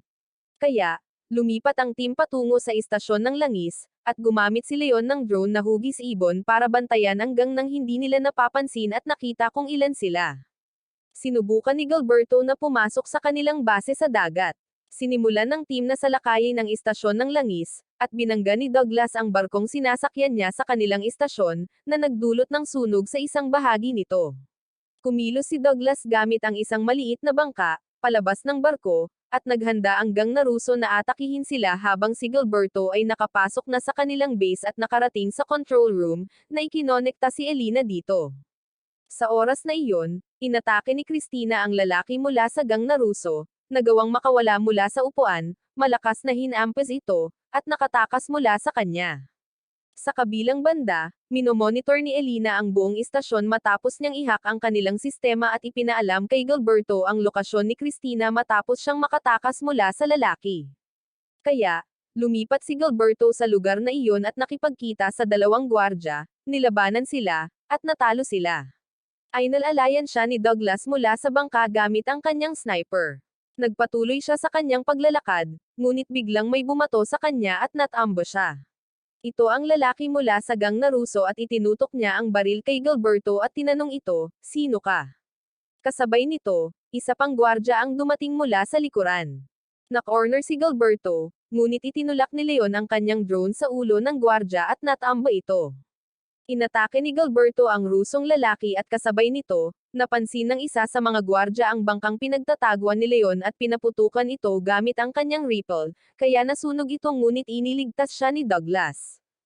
Natagpuan ni Gilberto si Christina, at hindi na siya makatayo. Sinabi niya rito, "Bakit mo ako hinanap? Hindi ako karapat-dapat sa lahat ng ito." Sumagot si Gilberto na wala siyang pakialam sa kanyang nakaraan. Ang mahalaga ay kung sino siya ngayon, sabi niya, at hiniling sa kanya na manatili sa kanyang lugar hanggang sa matapos niya ang iba pang mga gwardya ng gang. Sa oras na iyon, dumating ang pinuno ng gang, na pala ay ang kanyang matalik na kaibigan noong nasa intelligence pa si Christina. Sinabi niya rito na tatapusin niya ito dahil isa siyang traidor at dapat masawi. Ngunit naalala niya ang kanilang mga alaala ng magkasama noong nakaraan at napagkasunduan nilang tumakas ng magkasama. Natakot si Christina para sa kanya at tumakas ng mag-isa dahil nag-aalala siyang masasaktan siya kung tatakas silang magkasama, kaya hindi niya mapaslang si Christina. Ngunit sa sandaling iyon, pumasok ang lalaking Russo at pinaslang ang kaibigan ni Christina matapos niyang marinig ang kanilang pag-uusap, na sinasabing, "Kayong dalawa ay isang traidor at dapat masawi." Nasusunog ang buong base at malapit nang sumabog. Kinuha ni Gilberto si Christina, mabilis na tumakbo, at tumalon sa dagat. Hindi siya makaahon sa tubig dahil sa mga labi ng gusali na nahulog sa dagat, ngunit nagawa niyang makaahon. Naghihintay sa kanila sina Douglas at Leon sakay ng bangka, at nagawa nilang iligtas si Christina. Nagsimula ang isang bagong araw at pumasok ang sekretarya ni Randall sa kanyang opisina, sinabi sa kanya na oras na para sa sesyon ng korte at tinanong kung kinakabahan siya. Sumagot si Randall, hindi ako kinakabahan." Kasabay nito, nagising si Christina pagkatapos ng mahirap na araw na pinagdaanan niya. May ilang pasa siya sa kanyang katawan, nagpasalamat kay Elina sa pag-aalaga sa kanya, at tinanong kung nasaan si Gilberto. Sinabi sa kanya ni Elina na lumabas siya para bumili ng ilang bagay.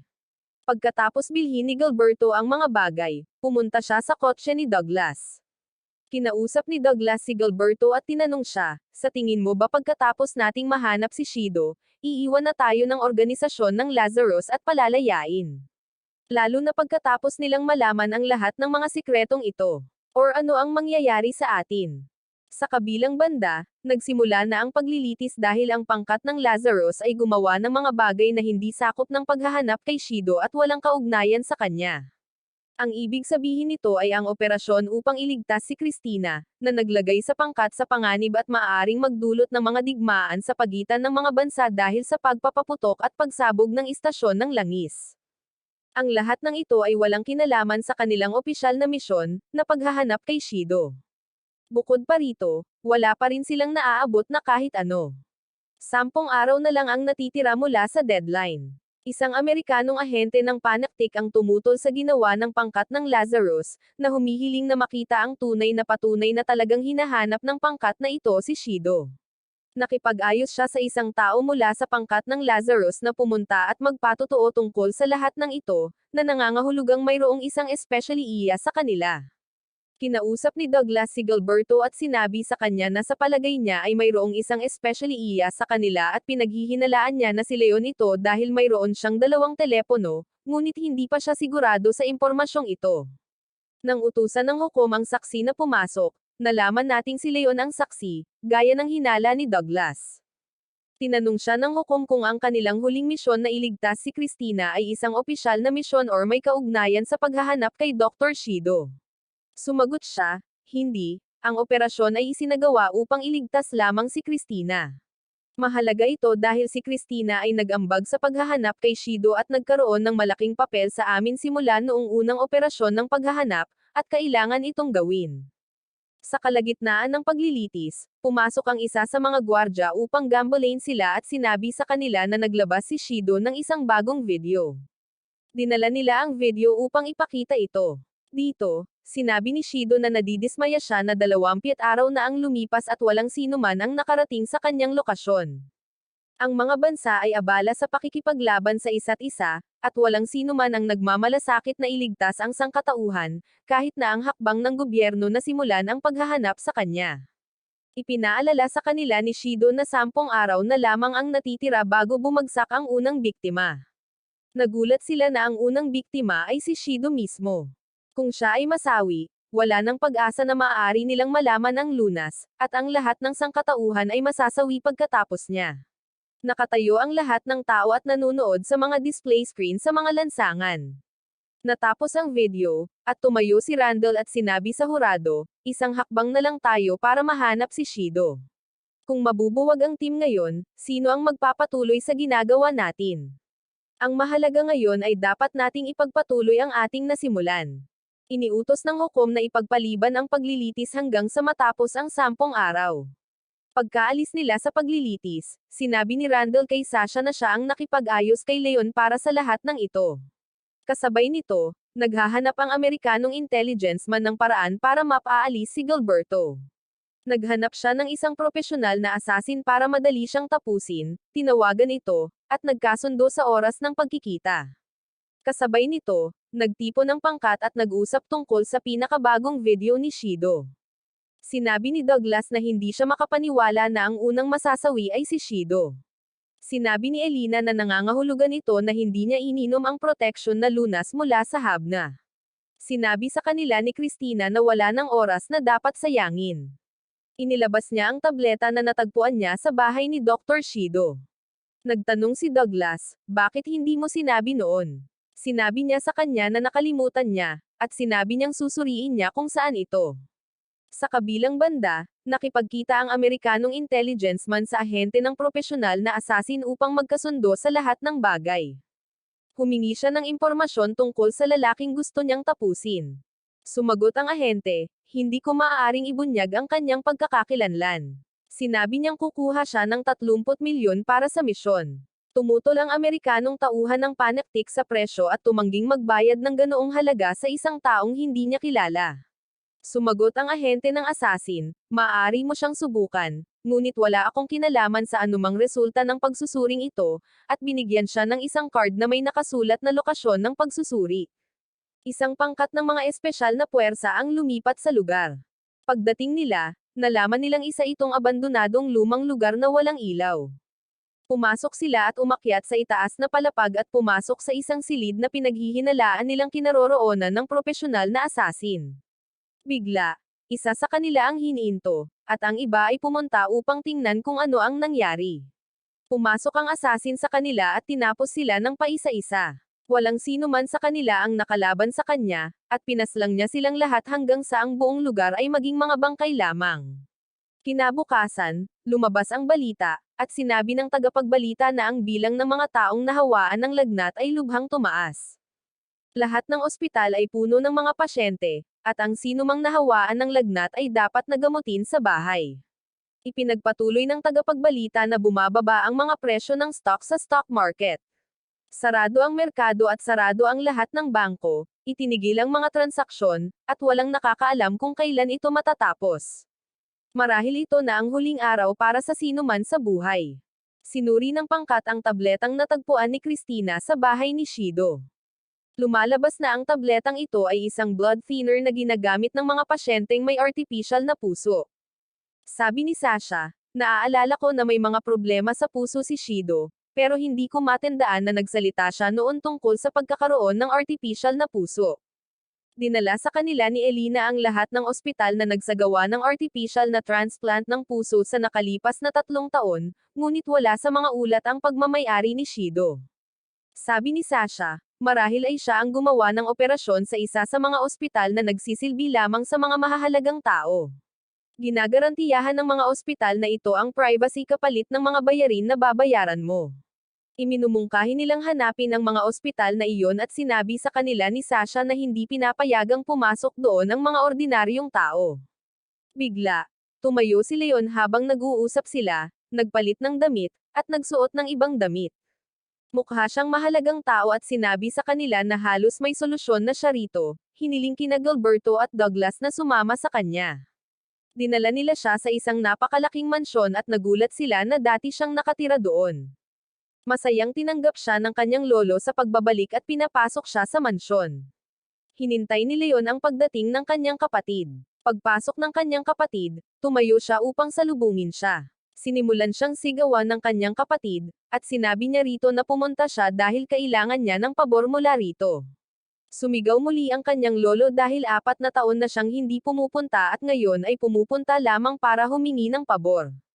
Kinutya niya ito, sinasabing, ano ang dahilan kung bakit ka narito para iligtas mula sa panahong ito? Pagnanakaw or pandaraya, pinahiya niya ito, sinasabing ginawa ng kanilang ama ang lahat para hindi siya mabaigo, ngunit hindi niya makamit ang alinman sa mga iyon. Mapait niyang kinakausap ang sarili, bakit si Leon ang huling lalaki sa ating pamilya? At bakit kailangang lalaki ang namumuno at hindi babae? Dapat sana ay nagbago na ang mga tradisyong ito. Pinutol siya ni Leon, sinabing, kung nagpakasal ka lang sana, nalutas na sana ito. Ngunit hindi niya natapos ang kanyang mga salita. Nagalit ng husto ang babae, sinimulan siyang saktan ng agresibo, at sinabi sa kanya, gusto lang nila akong pakasalan para sa mana, at walang nagmamahal sa akin.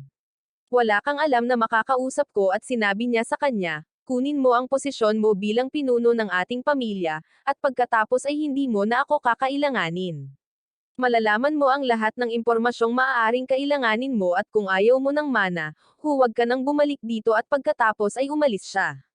Lumapit sa kanya ang kanyang lolo at sinabi sa kanya na sa kabila ng lahat ng mga salitang sinabi niya sa kanya, siya ang pinaka naghihintay sa kanyang pagbabalik at labis na natuwa sa kanyang pagbabalik.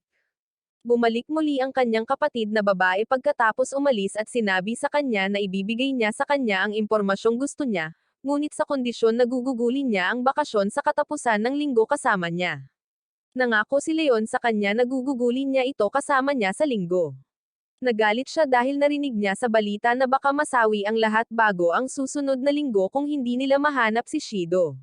Sinabi sa kanya ni Leon, gusto ko ang impormasyong ito mula sa iyo para mahanap namin si Shido, mailigtas ang lahat, at mabuhay. Ang impormasyong gusto niyang malaman ay ang asosasyong medikal na responsable para sa kanyang pamilya. Kasabay nito, kasama ni Randall si Sasha at ipinakita sa kanya ang isang video kung saan nagpakita si Shido noong unang panahon nang naimbento niya ang Habna at naaresto noong panahong iyon. Bumalik tayo kay Leon at sa iba pang miyembro ng team, pinapasok ang doktor na responsable para sa kanyang pamilya. Tinanong siya ni Leon kung nagkaroon ng artificial heart transplant si Shido at nagmakaawa sa kanya na sabihin sa kanya dahil ito na ang kanilang huling pagkakataon. Inamin niya na siya ang gumawa ng operasyong ito at ang artificial heart ay may tracking device sa loob. Ngunit binago ni Shido ang connection code, at hindi nila alam ang lokasyon niya ngayon.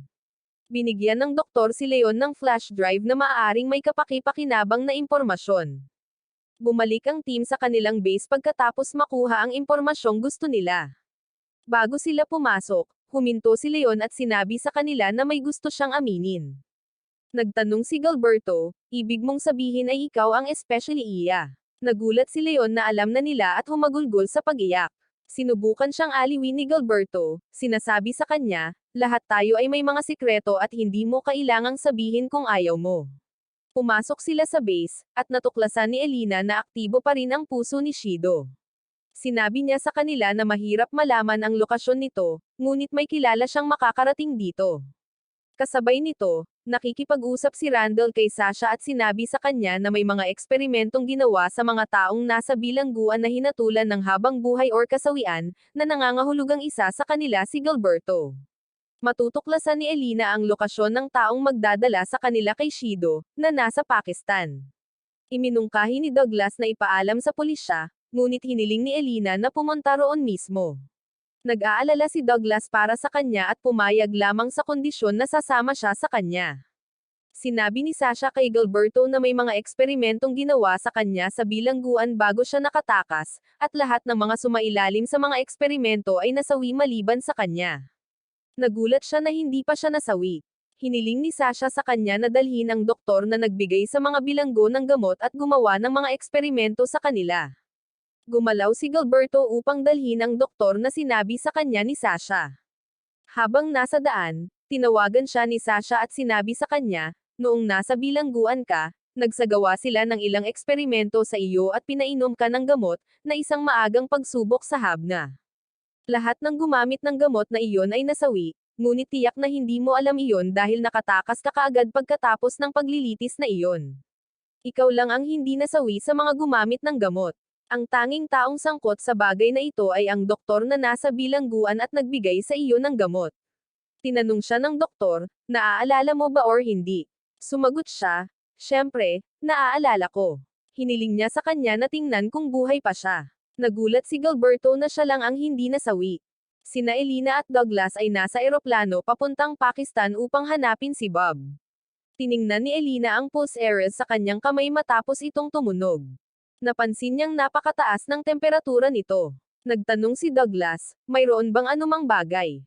Sumagot siya, hindi, maayos naman. Dumating sila sa paliparan at lumipat gamit ang kotse upang makita kung nasaan si Bob. Sinabi ni Elena kay Douglas na nasa parehong lugar pa rin siya, hindi gumagalaw, ngunit maaari siyang gumalaw anumang oras. Napansin ni Douglas na namumula ang mukha ni Elena at nagtanong, may lagnat ka ba or anumang katulad niyan? Siguro sintomas lang ito ng habna. Tiningnan ni Elena ang pulse areas at napansing mataas din ang lagnat nito, ngunit sumagot siya, wala. Ayos lang ako. Nadatnan ni Elena na nagsimulang gumalaw si Bob mula sa kanyang kinaroroonan at sinabihan si Douglas, na sumagot naman, hahabulin natin siya saan man siya magpunta. Kasabay nito, sa base ng koponan, nakatanggap si Sasha ng tawag na may eroplano mula sa Departamento ng Panaktik ng Amerika na papunta sa Pakistan. Kaya nagulat si Leon at sinabi sa kanya, ibig sabihin ba niyan ay minomonitor nila sina Douglas at Elena? Kaya sumagot si Sasha, malamang oo, at ako mismo ang pupunta sa kanila para makahanap ng solusyon sa problemang ito. Kaya nagulat si Christina at sinabi sa kanya, ikaw mismo ang pupunta sa hukbo. At binigyan ni Sasha si Leon ng isang papel at hiniling sa kanya na ibigay ito kay Randall pagdating niya. Sa kabilang panig, hinahanap ng inupahang assassin si Gilberto sa mga sasakyan. At nang makita niya ang sasakyan na sinasakyan ni Gilberto, tumakbo siya at tumalon dito, itinutok ang baril sa kanya, at pinaputukan ng maraming bala. Ngunit hindi naapektuhan ang salamin ng mga bala na ito. Kaya pinaandar ni Gilberto ang sasakyan at tinamaan siya, at tumayo siyang muli. Bumaba si Gilberto sa sasakyan para makatakas sa kanya, ngunit nakatayo sa harap niya ang inupahang assassin. Kaya tumalon si Gilberto patungo sa kalsada, at hinagisan siya ng assassin ng granada, na nagpasabog sa mga sasakyang gumagalaw sa kalsada, ngunit nakatakas siya. Hinabol siya ng assassin at itinutok ang baril sa kanya, ngunit tumalon si Gilberto mula sa itaas ng gusali.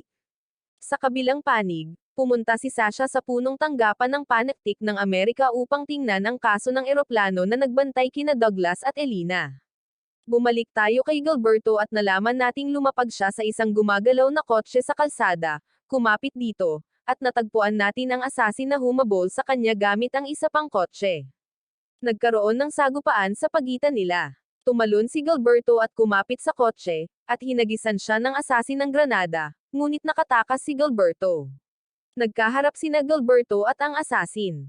Hinamon siya ni Gilberto at sinabihan siyang tapusin siya agad bago siya muling makatakas. Sinubukan siyang tapusin ng assassin, ngunit nakaiwas si Gilberto sa atake at tumalon mula sa itaas ng gusali. Kasabay nito, nakilala ni Sasha si Scheider at hiniling sa kanya na utusan ang kanyang mga tauhan na itigil ang pagsubaybay kina Douglas at Elena, kung hindi ay ilalabas niya ang impormasyong alam niya tungkol sa kanya. Kaya tinanong niya ito, anong impormasyon ang alam mo tungkol sa amin? Sumagot siya, yung mga eksperimentong ginagawa mo sa mga bilanggo, kasama na si Gilberto, at sa huli, lahat sila ay nasawi dahil sa iyo. Sinabi niya sa kanya, nagulat ako na pinaniwalaan ng National Security Agency ang maling impormasyong ito. Nagpasya si Scheider na ikulong siya at ibintanggan ng pagtataksil. Sinabi niya sa kanya, sa wakas, ipinakita mo na ang iyong tunay na mukha.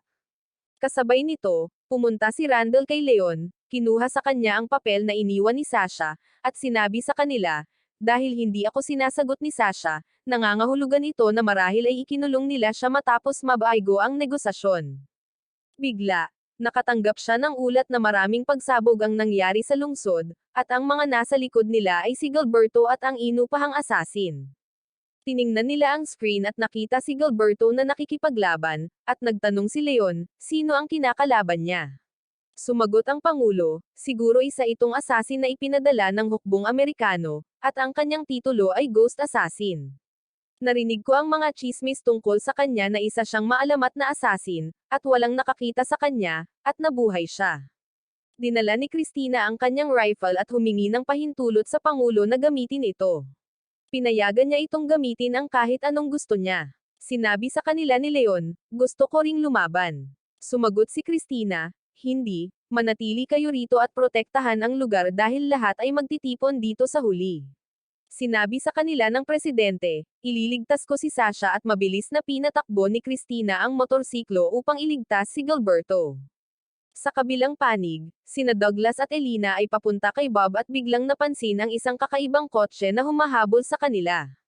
Sinabi sa kanya ni Douglas, pipigilan ko sila at ipagpatuloy mo ang paghahanap kay Bob, at ikaw na lang ngayon ang makakapagsabi ng lokasyon ni Shido. Sinabi niya na magkukunwari siyang sumusuko para magkaroon ng oras, lumabas ng kotse na nakataas ang kanyang mga kamay, at huminto ang kotseng humahabol sa kanila. Dalawang lalaki ang lumabas, ang isa ay nakaturo kay Douglas, ang isa naman ay hinalughog ang kotse ngunit wala silang nakita. Bigla, tinamaan nila si Douglas, at napansin ng isa sa kanila si Elena na nakasakay sa kanyang motorsiklo at sinusubukang tumakas. Bumalik sila sa kanilang kotse at tumalon si Douglas dito ngunit hindi sila mapigilan. Lumapag siya sa lupa, pinaputukan ang mga gulong ng kotse, at pinasabog ito. Kasabay nito, patuloy na tumatakas si Gilberto mula sa Ghost Assassin at nakahawak sa isang mabilis na tren. Gayunpaman, naabutan siya ng assassin. Bago niya ito paputukan, nakita niya si Gilberto na nakangiti. Tinanong niya, nagulat ka? Hindi ka ba natatakot sa kasawian?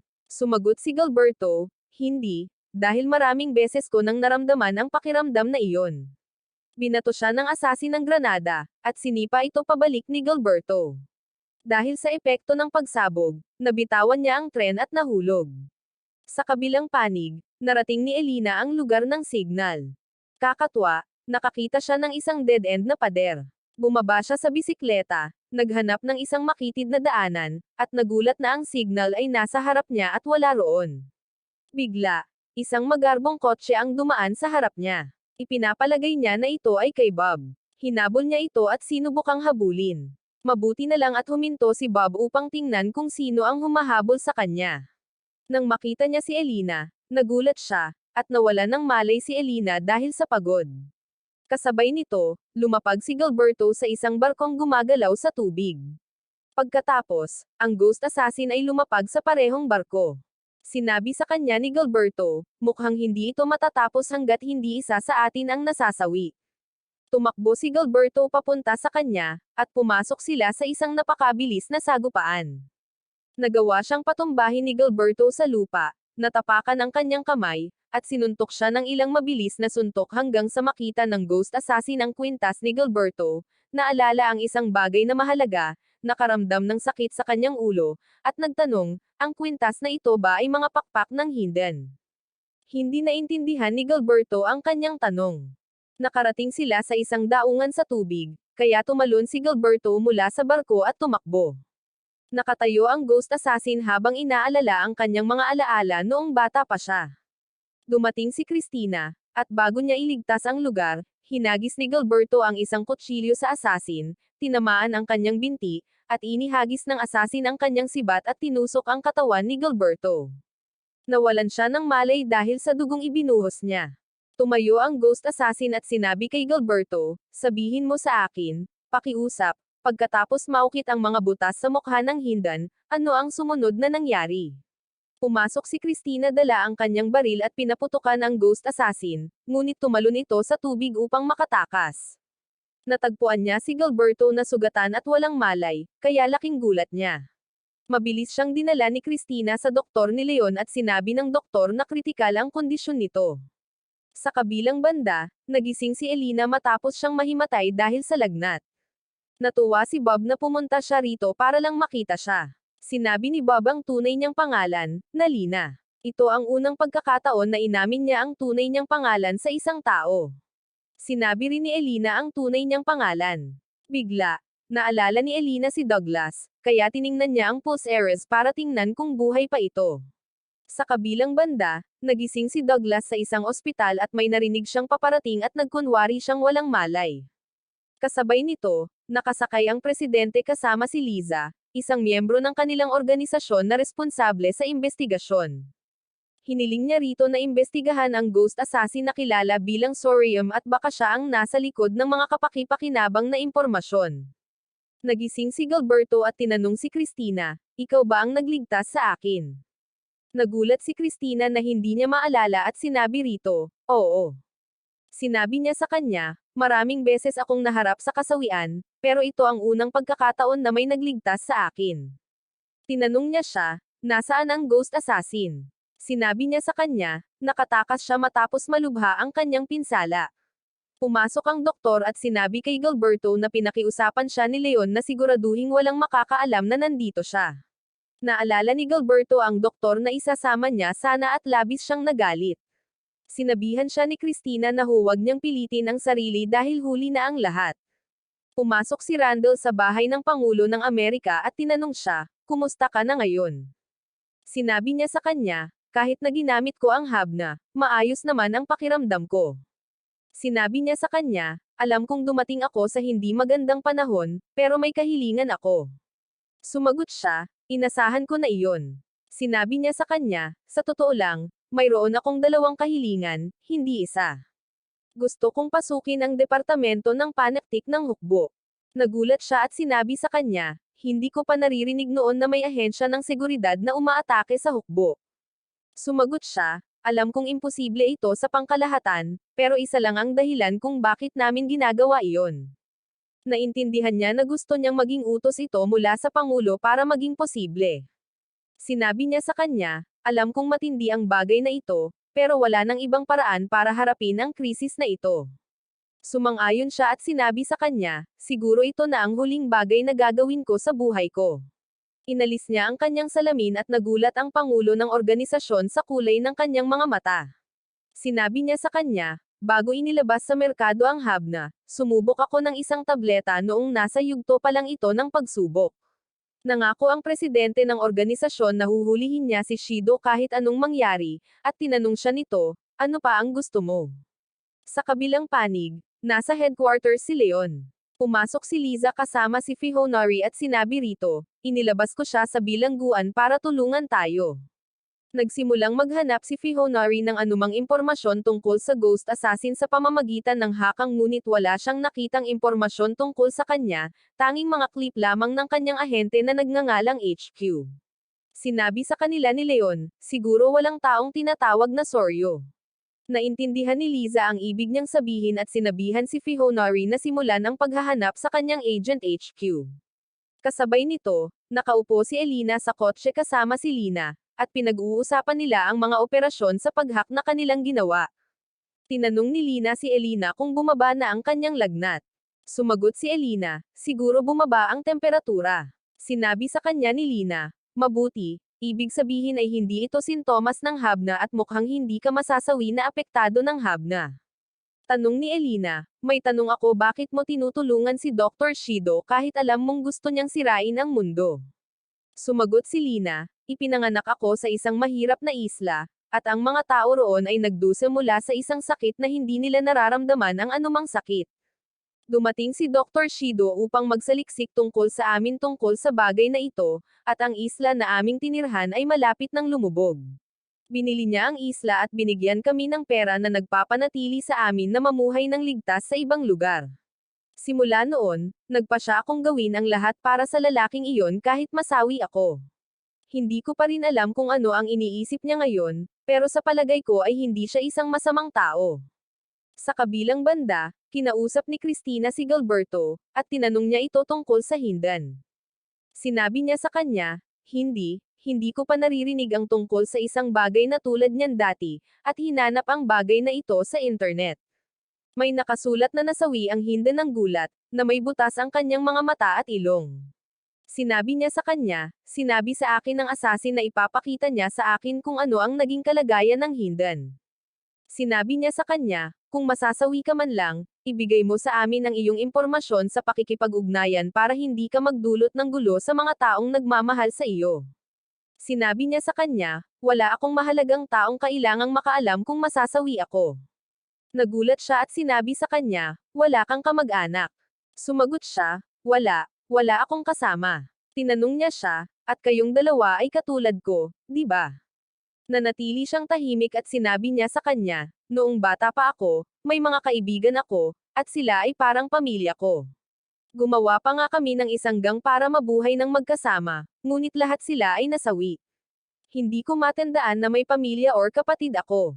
Simula noon, nagpa siya akong huwag nang makipagkaibigan muli. Hindi mahalaga sa akin kung saan ako pupunta. Pero sa totoo lang, hindi naman masama ang lugar na ito at bigla siyang nakatulog. Kasabay nito, si Scheider ay kasama ang isang koronel sa hukbong Amerikano.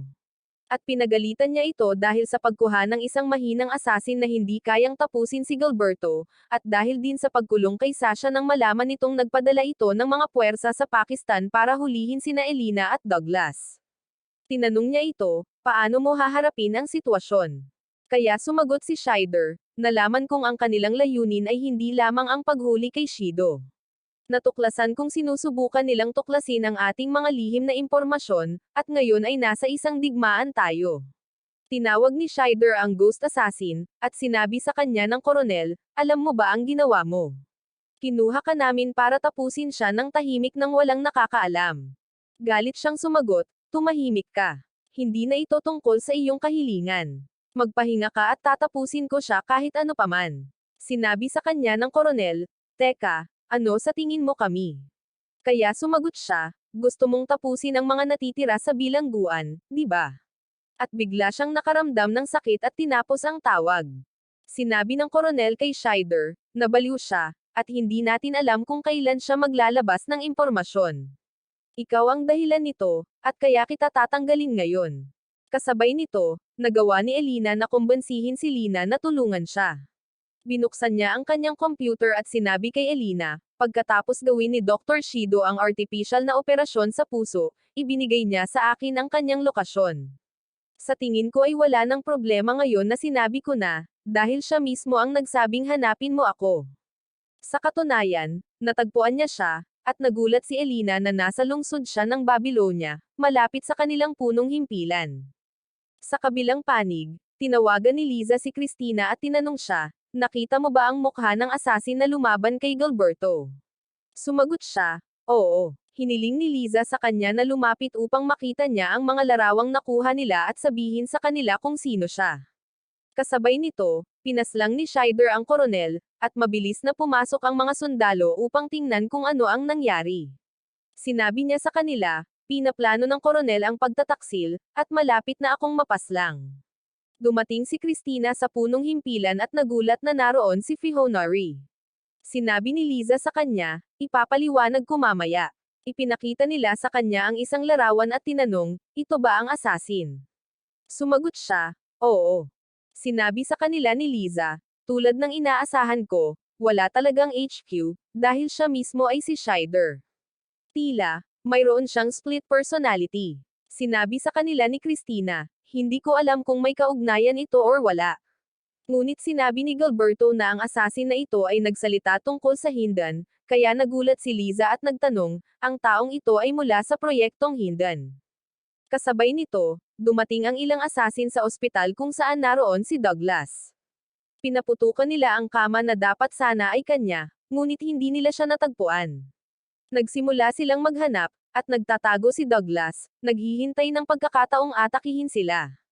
Bago pa sila makarating sa lugar kung saan siya nagtatago, hinak ni Lina at Elena ang sistema ng ospital at binuksan ang mga alarma at sprinkler. Kinontrol ni Lina ang upuan na kinatatayuan ni Douglas at dinala siya palabas ng ospital na parang nasa kotse. Dumating sila sa labas, dala ang truck ni Lina at dinala siya. Sa kabilang panig, isinagawa ni Randall ang kanyang kasunduan sa Pangulo at pumasok kasama ang mga puwersa ng pambansang seguridad upang halughugin ang departamento ng panektik sa hukbo. Sinalubong siya ni Scheider at pangungot siya na nagtanong, pumunta ka para makipaglaban sa hukbo.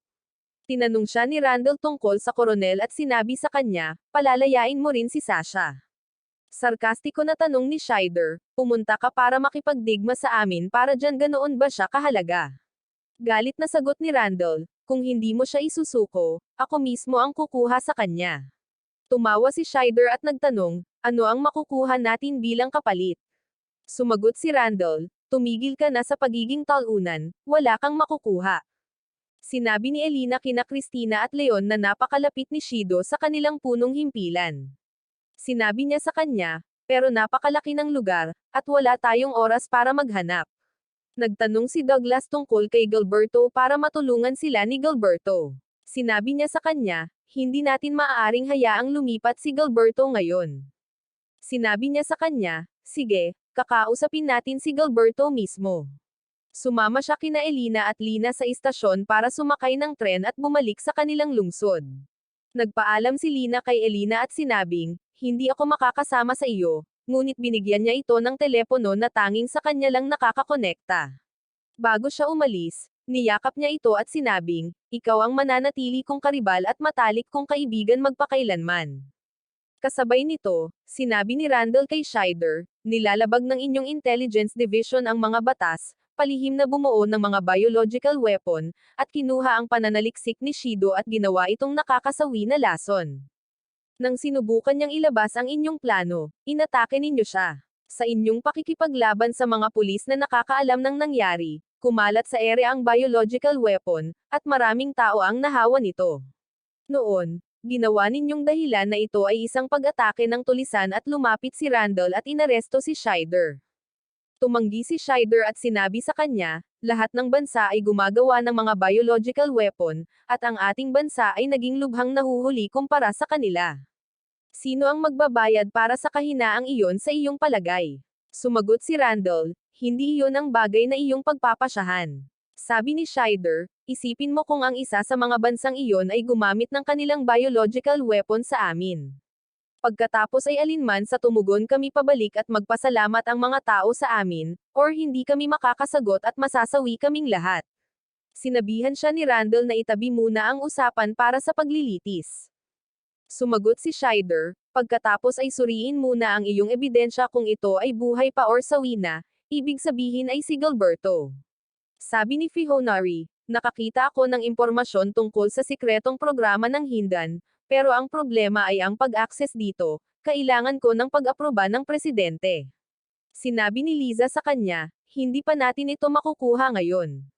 Sumagot siya, sige, bibisitahin ko na lang siya at ito ang espesyalidad ko at pagkatapos ay nagawa niyang i-decrypt ito. Natuklasan nila na ang Hindan ay isang sikretong proyekto na naglalayong magsanay ng mga asasin, na ginagawa sa ilalim ng pangangasiwa ng Ministeryo ng Seguridad ng Estado.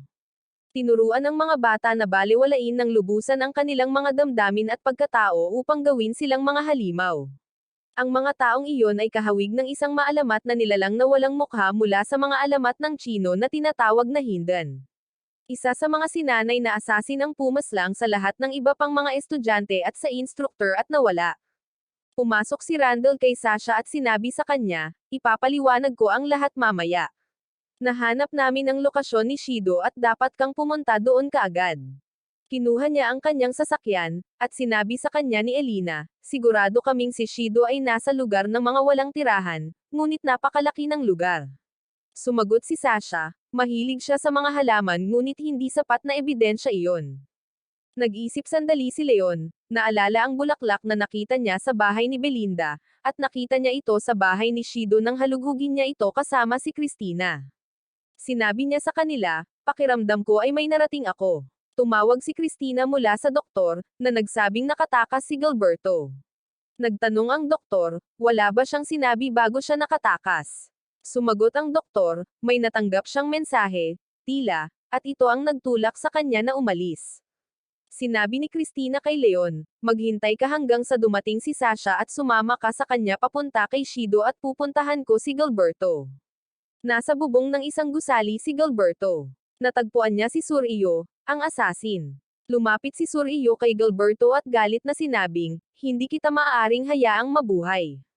Sinabi sa kanya ni Gilberto, "Teka, wala ka bang gustong itanong sa akin?"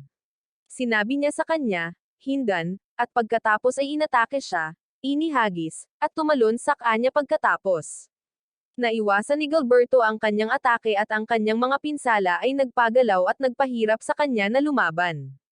Inatake siya ni Suryo at naalala noong sinabi nila sa kanya, "Kailangan mong maging isang halimaw at kalimutan ang iyong pagkatao."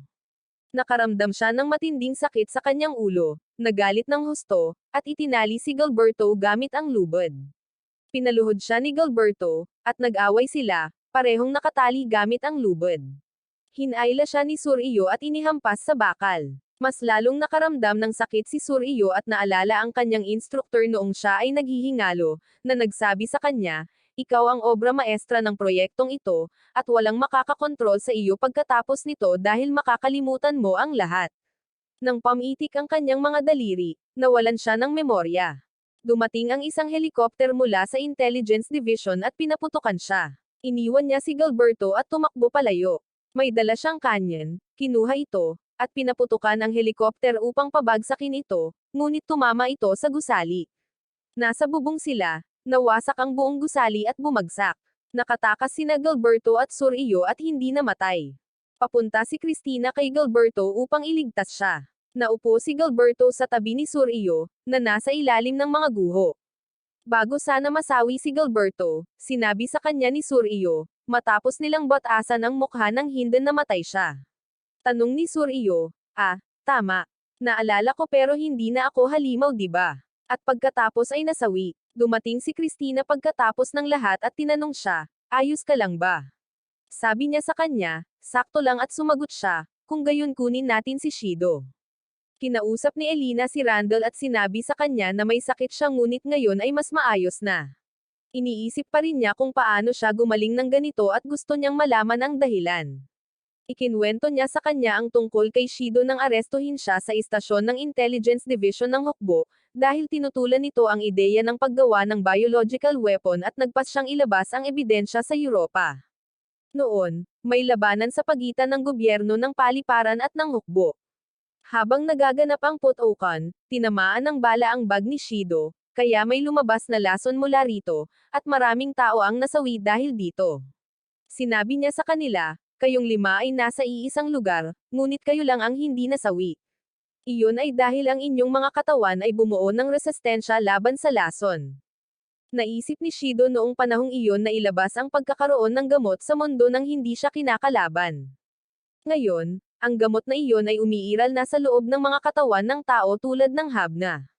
Dumating sina Leon at Sasha sa lugar ng mga walang tirahan at nakatagpo si Jill, ang kaibigan ni Gilberto, para maipakita niya sa kanila ang lokasyon.